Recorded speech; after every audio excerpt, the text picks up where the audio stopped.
How about, you know about Hollywood, Di. Oh, Hollywood. Well, when I first went to Hollywood in 1956, I came in sort of on the tail end of it. Yeah. It was when Hollywood was still Hollywood as we all, well, the older members of the audience knew it. Yeah. Diana Dors thought she had it all: movie stardom, Hollywood at her feet, and a handsome new husband. She didn't know he would soon force her at gunpoint to sign away her fortune, secretly film her friends in compromising positions, and threaten to slit eyeballs of any man who looked at her, from forced casting couch deals to violent marriages. This is the heartbreaking story of how Britain's Marilyn Monroe lost everything. Diana Mary Fluck was born on October 23, 1931 in Swindon, England. Her birth was almost a tragedy. Both she and her mother Winfred nearly died during delivery. That moment left a deep mark on her mother, who spent the rest of Diana's childhood making up for it. She gave her daughter everything: beautiful clothes, dance lessons, and constant affection. Her father Albert worked as a railway clerk. He provided a steady income, but there was a complication. Diana's mother had been involved in an affair. When she announced her pregnancy, she admitted she wasn't sure if Albert or another man was the father. Despite this, Albert accepted Diana as his own, and the family carried on as if there was never any doubt. From the time she could walk, Diana was drawn to glamour. Her mother often took her to the cinema, where she became mesmerized by Hollywood stars like Lana Turner and Jean Harlow. She didn't just admire them, she wanted to be them. By the age of 3, she was telling anyone who would listen that she was going to be an actress. School was never a priority for her. She attended Selwood House, a small private school, but she didn't last long. She had little patience for lessons she didn't enjoy. In French class, she repeatedly clashed with her teacher, a Czech Jewish refugee. Her frustration boiled over, and the situation escalated until she was expelled. Her mother didn't seem too upset. A proper education was never the plan. Diana wasn't meant for a quiet, ordinary life. Instead of school books, she focused on performance. Her mother fueled her passion, paying for dance and drama lessons. Diana took every chance she could to be on stage. By 12, she was already passing as much older. She carried herself like a grown woman, mimicking the stars she idolized. During World War II, American soldiers were stationed in Swindon. They brought stories of Hollywood, tales of glitz, fame, and fortune. Diana soaked up every word for her. Swindon felt small. She wanted more. At 14, she made her first big move. She applied to the London Academy of Music and Dramatic Art, LAMDA. She was too young, but she lied about her age and got in. It was a huge moment. She was the youngest student the Academy had ever accepted.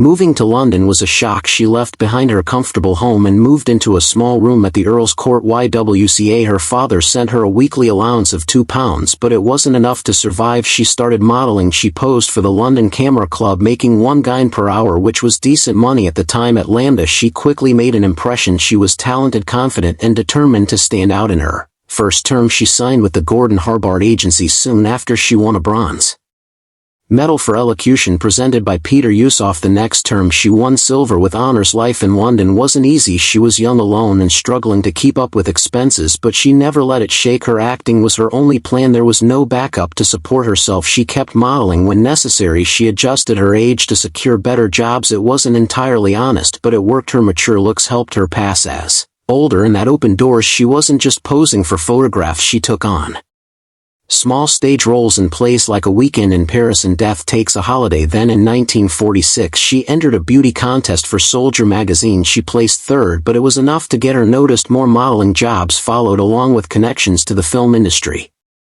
Her first real break came in The Shop at Sly Corner, 1947. She was supposed to have a small walk-on role, but casting director Eric Lapine Smith had seen her perform and decided she deserved more. The role grew into a speaking part, and she was paid $8 a day for 3 days of work. It wasn't much, but it was a start. That same year, she caught the attention of the Rank organization, which was known for shaping young talent. They signed her at just 15 and placed her in their Charm School, a program designed to train future stars. She hated it. The school focused more on appearances than acting, but it gave her exposure. By August 1947, newspapers were already calling her the Body. She was still a teenager, but she had people talking. Her rise in British cinema happened fast. In Holiday Camp 1947, she stood out by jitterbugging with actor John Biel, a moment that helped secure her role. Dancing with Crime 1947 was filmed during one of the coldest winters on record, but she powered through, earning $10 a day for 15 days. Directors liked her energy and audiences responded to her presence on screen. By 1948 she had roles in the calendar Good Time Girl and even a small part in David Lean's Oliver Twist. Then came her big breath in 1949. She landed her first major role in Diamond City, a film set in South Africa. She played a saloon owner, a part originally meant for J.N. Kent. When Kent turned it down, Dors got the chance to step up. She was only 17, but she carried the role like a seasoned actress. She was paid $30 a week and proved she could handle a leading part. The film didn't do well at the box office, but it didn't matter. It put her in the spotlight. Despite her growing fame, Rank struggled to find the right roles for her. By 1950 they let her go, claiming financial issues. She wasn't discouraged. She had already built a name for herself. She had the talent, the looks, and the determination to keep going, but the industry had other ideas. Directors kept casting her as the man-mad Team AER. It started with Here Come the Hug-Get 1948 and continued in Vote for Hug-Get 1949. She was funny and people loved her performances, but she wanted more. Critics saw her potential, but her glamorous image kept getting in the way. She knew she had to break free from the stereotype.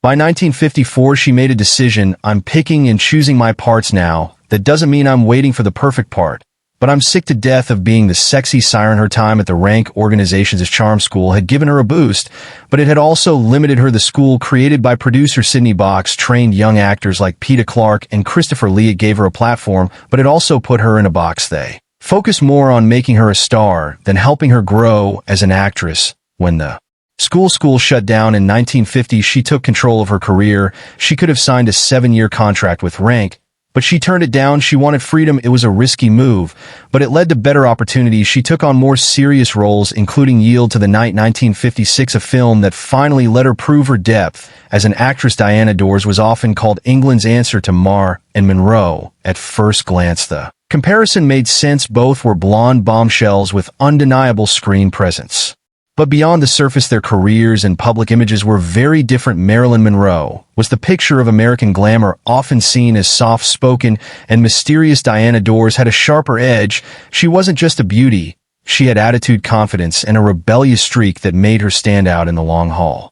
1957, she played a gangster's girlfriend who falls for an American veteran. The film had all the hallmarks of a crime thriller, but Dors brought something more. Her character wasn't just seductive, she was vulnerable, trapped in a dangerous life, but desperate for a way out. The film had all the hallmarks of a crime thriller, but Dors brought something more. Her character wasn't just seductive, she was vulnerable, trapped in a dangerous life, but desperate for a way out. She played similar roles in Tread Softly, Stranger 1958, and Passport to Shame 1958, proving that she could handle complex characters just as well as any Hollywood star. One of her most important films was The Weak and the Wicked 1954. It was a prison drama based on a novel by Joan Henry, a former inmate who wrote about the realities of life behind bars. At the time, stories about women in prison were rare, especially ones that focused on their struggles rather than sensationalizing their crimes. Dors played Betty, a young woman jailed for protecting her boyfriend. The role gave her a chance to show a different side of herself. She wasn't just playing a glamorous siren,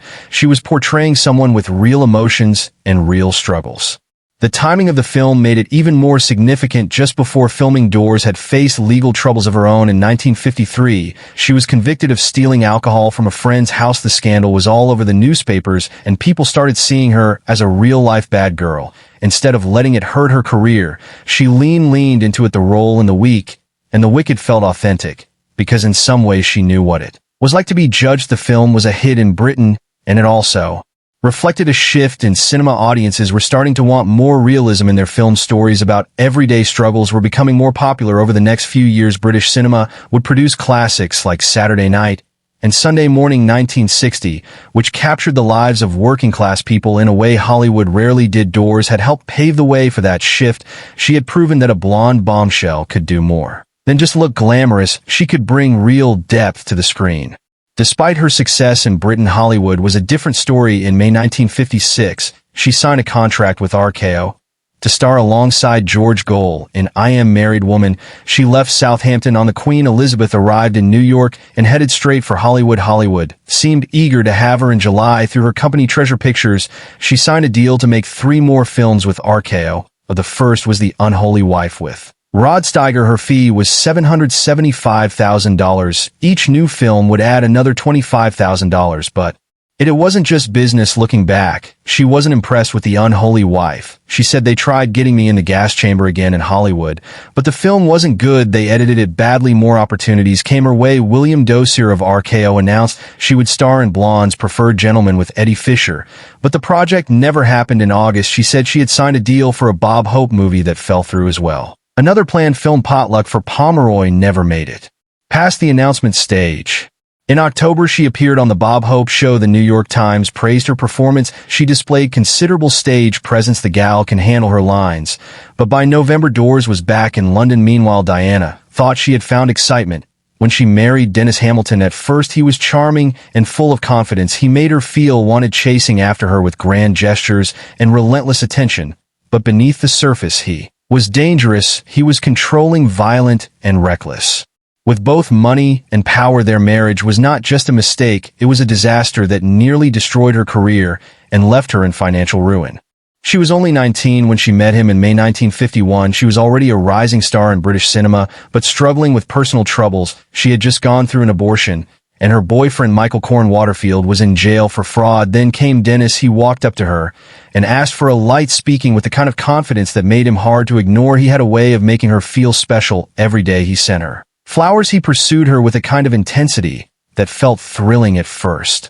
Michael was still in the picture, but Dennis didn't care. The moment Michael was sent to jail for 2 weeks, Dennis made his move. He proposed, and within weeks they were married. The wedding at Cain Hall in Westminster was a disaster from the start. Diana's parents refused to attend because they disapproved. She was under 21, which meant she needed their signatures to marry. So she forged them. Someone tipped off the registrar, who confronted them on the day of the wedding. Dennis grabbed the man by the throat and threatened him until he agreed to officiate. Instead of being alarmed, Diana felt an odd sense of admiration. She later admitted that his criminal glamour excited her. From the moment they were married, Dennis took control of everything. He became her manager, her publicist, and the person who decided which role she would take. He wanted money fast, so he focused on making her a sex symbol. He turned down a $100,000 contract with Rank Studios worth over £2.6 million today because it didn't fit his immediate plans. He pushed her toward high-paying but low-quality roles that made her famous but not respected. He arranged provocative photo shoots, including a controversial set of semi-nude images marketed as Diana Dors in 3D. These sold well, but they also locked her into a shallow image. Even worse, there were rumors that Dennis used Diana to gain favors in Hollywood. Friends and biographers later revealed that he arranged for her to spend time with producers and executives in exchange for career opportunities. Meanwhile, Dennis spent money like it was endless. He bought luxury cars, expensive properties, and extravagant gifts without consulting Diana. He leased a Rolls-Royce in her name, just to create headlines about her being Britain's youngest owner of the car. He hosted wild parties that kept them in the tabloids, but behind the scenes their finances were falling apart. As time passed, Dennis became more unpredictable. His temper was violent. At a Hollywood party in 1956, someone pushed both him and Diana into a swimming pool as a joke. He climbed out, walked straight up to a photographer, and punched him in the face. The next day, the National Enquirer ran the headline, "Miss Dors Go Home and Take Mr. Dors with You." The parties he threw became infamous. Hidden two-way mirrors allowed guests to be filmed in secret. People were caught in compromising situations without knowing it. Some believed Diana was unaware of what was happening, but others weren't so sure. The rumors only made her reputation worse. Dennis was also dangerously jealous. When he found out Diana had an affair with comedian Bob Monkhouse, he lost control. He stormed into a club, pulled out a cutthroat razor, and screamed, "I'm going to slit your eyeballs." Monkhouse barely escaped after kneeing Dennis in the groin and running for his life. By 1958, Diana had enough. She filed for divorce, but Dennis still found ways to control her. He had been handling all her finances, and after he left, she discovered the damage he had run her company. Diana Dors lied into massive debt. At one point, he even forced her at gunpoint to sign over $100,000 worth of assets with no money and no way to pay her lawyers. She made a difficult choice. She agreed to give News of the World a series of interviews over 12 weeks. She revealed the truth about her marriage. She talked about Dennis's control, the casting couch deals, and the dark parties they had hosted. The public was shocked. Even the Archbishop of Canterbury called her a wayward hussy. Diana had barely survived her marriage to Dennis Hamilton, but her story wasn't over. Her second marriage to Richard Dawson started with hope. By 1958, Diana had enough. She filed for divorce, but Dennis still found ways to control her. He had been handling all her finances, and after he left, she discovered the damage. He had run her company Diana Dors lit into massive debt. At one point, he even forced her at gunpoint to sign over $100,000 worth of assets with no money and no way to pay her lawyers. She made a difficult choice. She agreed to give News of the World a series of interviews over 12 weeks. She revealed the truth about her marriage. She talked about Dennis's control, the casting couch deals, and the dark parties they had hosted. The public was shocked. Even the Archbishop of Canterbury called her a wayward hussy. Diana had barely survived her marriage to Dennis Hamilton, but her story wasn't over. Her second marriage to Richard Dawson started with hope. They met on the Steve Allen Show in 1959 and felt an instant connection. A few months later, on April 12th, they married in New York. Richard was a British-American comedian still working his way up in the industry. Diana, already a star, believed she had found someone who truly understood her world. They had two sons, Mark in 1960 and Gary in 1962. For a while, life seemed good, but cracks started to show. Diana carried most of the financial burden, working nonstop to provide for their family in California. The pressure of being both a mother and the main source of income wore her down. Money troubles put a strain on their marriage. By 1964, things had fallen apart. Their divorce was finalized in 1967. Richard was granted custody of their sons, a decision that Diana reportedly agreed to so they could stay in Los Angeles. The split left Diana in a difficult position. She faced financial struggles, including bankruptcy, and had to rebuild her life. Once again, losing daily contact with her children was painful, but she refused to give up. She reinvented herself, moving from film to television and cabaret. She found new opportunities and took back control of her career. Then she met Alan Lake. He was nearly 10 years younger, an actor with charm and energy that matched her own. Their connection was electric. Just 6 weeks after meeting, they married on November 23rd. 1968, Diana called Alan the love of her life. In 1969, they welcomed their son Jason Dors Lake. Their marriage was filled with passion, but also challenges. Alan struggled with alcohol, ISM, and their relationship had its rough moments. Despite this, Diana embraced her role as a wife and mother while continuing to work. Diana Dors knew how to survive in show business. The glamorous blonde bombshell image that had made her famous in the 1950s was starting to fade by the 1970s. Times had changed. Movie roles were harder to come by, and a new generation of actresses was taking over. Instead of fighting against it, she found a new path. Television became her second act, and Queenie's Castle was her big comeback. From 1970 to 1972, Dors played Queenie Shepherd, the tough but lovable head of a working-class family in Leeds. It was a far cry from the Hollywood-style film she had once starred in, but that was the point. Queenie was bold, sharp-tongued, and full of life. She was a mother who ran her household with a mix of humor and authority. Audiences loved her. They saw something real in her performance, something warm and familiar.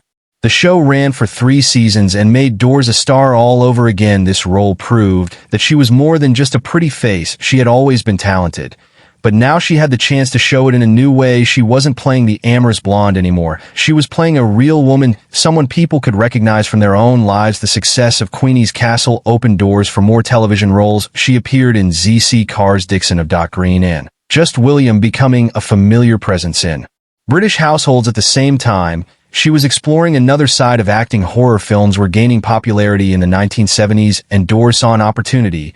She took a role in From Beyond the Grave, a 1974 anthology horror film. The movie featured 4 eerie stories, each with a different cast. Her part was small, but it showed she was willing to take risks. Horror was a world away from the glamorous films of her youth, but that didn't matter. She was proving that she could do more than just comedy or drama. Some mistakenly believe she had a role in Theater of Blood, a Vincent Price film from 1973, but that wasn't the case. Even without that credit, her work in horror films added another layer to her career. By this time, Dors had fully embraced her new identity as a television star. In 1980, she appeared on The Two Ronies, one of the most popular comedy shows in Britain. It was a sketch comedy series known for its clever wordplay and unforgettable characters. Dors fit right in. She had always had great Comedic timing in this show gave her a chance to prove it once again. She didn't stop there. Throughout the 1970s and 1980s. She was a regular guest on British game shows and panel shows. Joker, Wild, Blankety Blank, and Celebrity Squares all welcomed her with open arms. People loved seeing her. She was funny, sharp, and always ready with a quick remark. She had gone from a film star to a beloved entertainer, someone who could light up a room just by being herself. Her comedy talents extended beyond television. She became a well-known cabaret performer, entertaining audiences with quick-witted jokes and personal stories. This was something different from acting on stage. There was no script, no director, just Dors in the audience. She knew how to work a crowd, how to make people laugh, and how to hold their attention. She even took her humor to radio. On BBC Radio 2's The Law Game, she once again showed her charm and wit. No matter the format, she had a way of connecting with people that was the key to her success. She never disappeared from the public eye. She adapted, evolved, and kept finding new ways to entertain. Diana Dors lived a life of glamour, fame, and controversy, but her final years were marked by illness and tragedy. She was diagnosed with ovarian cancer, battled meningitis, and underwent multiple surgeries. On May 4th, 1984, she collapsed at home with severe stomach pain. Hours later, she died at BMI Princess Margaret Hospital in Windsor. She was only 52. Her funeral took place a week later at the Sacred Heart Church in Sunningdale. She had converted to Catholicism in 1973, so the service reflected her faith. She was buried in Sunningdale Catholic Cemetery, but even in death, Diana's story was far from over. Before she passed away, she left behind a secret. It was a cryptic message, a hidden code that hinted at a fortune spread across multiple bank accounts in Europe. The idea seemed impossible at first. Diana had struggled with money for years. She had lived a lavish life, spending beyond her means, and even declared bankruptcy. Yet rumors of a hidden fortune began to spread. People started to wonder, had she secretly stashed away millions? Her past made the story even more intriguing. She had been linked to powerful and dangerous figures, including the Cray twins. Some believed she had used an ancient Masonic encryption system to hide her financial dealings. If true, that meant she had gone to extraordinary lengths to keep her wealth a secret. The mystery became public through her son, Mark Dawson. Before her death, Diana had given him a piece of paper with a code. She told him it was important, but she didn't give him the full message. The second half had been given to her husband, Alan Lake. Together, these two pieces would reveal the key to unlocking her hidden wealth. Then came another tragedy. 6 months after Diana died, Alan Lake took his own life. His death changed everything. The second half of the code was lost forever. Mark now had only half of the puzzle, making it impossible to fully decode his mother's message. Still, he refused to give up. He had grown up seeing his mother handle large amounts of cash. He remembered finding money hidden in cupboards at their home. He believed the fortune was real. Desperate for answers, he turned to cryptologists and forensic experts. They studied the code and identified it as a Vigenère cipher, a complex encryption method from the 16th century. The keyword needed to decode it was DMARYFLUK, taken from Diana's full name, Diana Mary Fluck. Once they cracked the first part of the message, they found a list of surnames connected to towns across England and Wales, names like Bowenstoke-on-Trent and Richards, Leeds. This was a breakthrough, but there was a problem. The list only contained last names. Without the missing second half of the message, there were no first names, no account details, and no way to trace the money. Mark had come so close, yet the answer remained just out of reach. Some began to question if the fortune ever existed. Diana had always been a woman of mystery. Had she really hidden millions, or was this her final illusion?